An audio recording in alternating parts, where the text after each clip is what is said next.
Hey everyone, and welcome to The Explainer. I'm honestly so thrilled to have you with us today because we're going to unpack something that is just, well, it's fundamental, but it's also absolutely fascinating.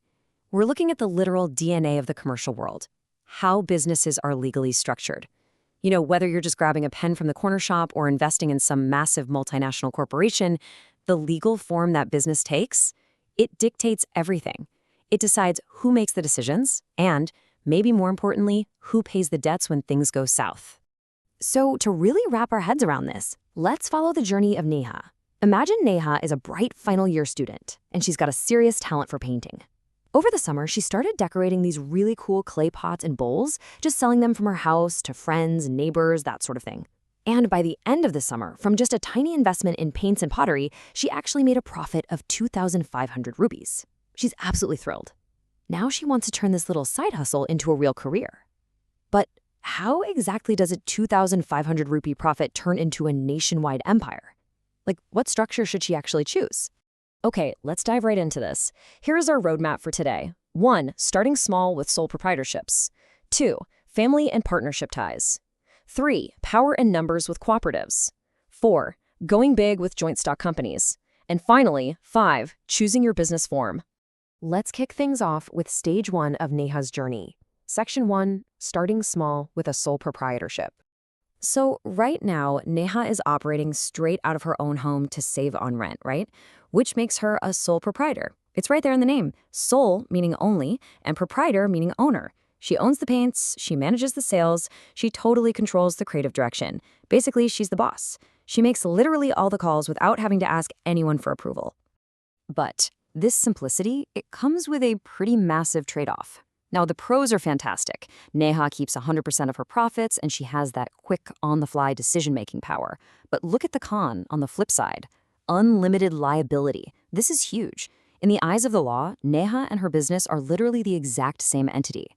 If her business rocks at massive debts, creditors can legally come after her personal possessions. We're talking her house, her car, just to settle the score. It's basically a high-wire act with absolutely no safety net. Now, if you're sitting there thinking a sole proprietorship sounds way too small time, well, think again. The beverage that gave the world its best-known taste actually started this exact same way. Dr. John Pemberton, a pharmacist, invented the Coca-Cola syrup back in 1886. Eventually, he sold his interests to a guy named Asa G. Candler. And in 1889, Candler published this full-page advertisement, proudly calling his drug business the sole proprietors of Coca-Cola. He had complete control, and it really just proves that even the most massive global empires can start extremely small. All right, moving on to Section 2, family and partnership ties. Let's say Neha's pottery demand goes totally through the roof, and she realizes she needs more money to rent a proper studio. Her own resources are kind of limited, so her father suggests joining forces with the family. Now, in India, there's actually a very specific traditional option for this, the joint Hindu family business. It's totally unique and governed by Hindu law. In this setup, the business is controlled by the eldest member, known as the Karta, who has absolute decision-making power. The other members, called co-partners, they actually get equal ownership rights simply by being born into the family. Pretty wild, right? But there is a catch for the Karta. While the co-partners have limited liability, the Karta assumes unlimited liability.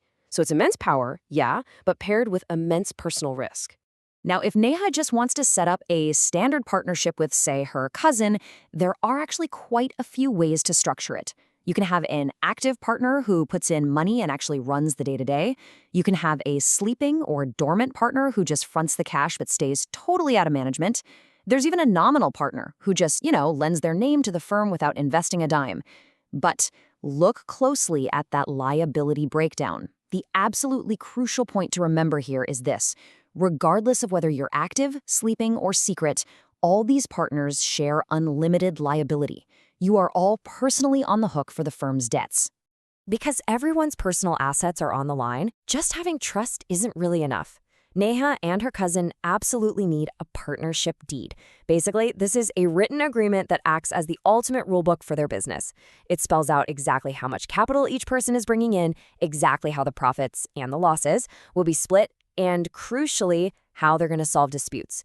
Getting the whole shebang down on paper early on is what prevents messy personal conflicts down the road. And just like sole proprietorships, partnerships can scale to just staggering heights. Take PricewaterhouseCoopers. Yes, PwC. One of the top accountancy firms in the entire world today actually traces its roots back to 1850 in London, when Samuel Lowell Price just set up a shop and later took on partners to grow. So yeah, partnerships definitely aren't just for local mom and pop shops. They can literally be the foundation of global professional networks. Okay, let's shift gears a bit. Section 3, Power in Numbers with Cooperatives. Let's take a brief detour from the traditional profit-driven path for a second. What if your goal is actually protecting the economic interests of an entire community? Let's look at how this plays out in the real world with the Amul Cooperative in India. Just look at these numbers. They collect 4.47 lakh, so 447,000 liters of milk every single day. This is definitely not some tiny village project. We are talking about a massive network backed by over 2 million farmers. By voluntarily joining together, these farmers completely cut out the exploitative middlemen. They pooled their resources, processed their own branded products, and today they deliver to over 500,000 retail outlets. It completely shatters the assumption that cooperatives can't operate on a giant scale. But how on earth is something like that managed? Well, the beauty of a cooperative is its democratic control. It runs on the principle of one man, one vote. It honestly doesn't matter if you contributed 100 rupees or 10,000 rupees to the capital, you still only get one single vote. It's true equality. However, this structure does face a stark reality. Because their capital is often limited, and they prioritize welfare over massive profits, they often really struggle to pay the high salaries needed to attract top-tier expert professional management. All right, time for the big leagues. Section 4, Going Big with Joint Stock Companies. Let's say Neha doesn't just want a studio anymore. She wants a massive manufacturing plan and retail stores coast to coast. A partnership just isn't going to cut it. Her father suggests a joint stock company. Now, this is where the law gets almost like science fiction. When you form a joint stock company, you are literally creating an artificial person in the eyes of the law. The company becomes a completely separate legal entity from Neha. It can own property, it can borrow money, it can even sue people in its own name. And because it's separate, it has what's called perpetual succession. That means even if Neha retires or if the original shareholders pass away, the company just keeps on living.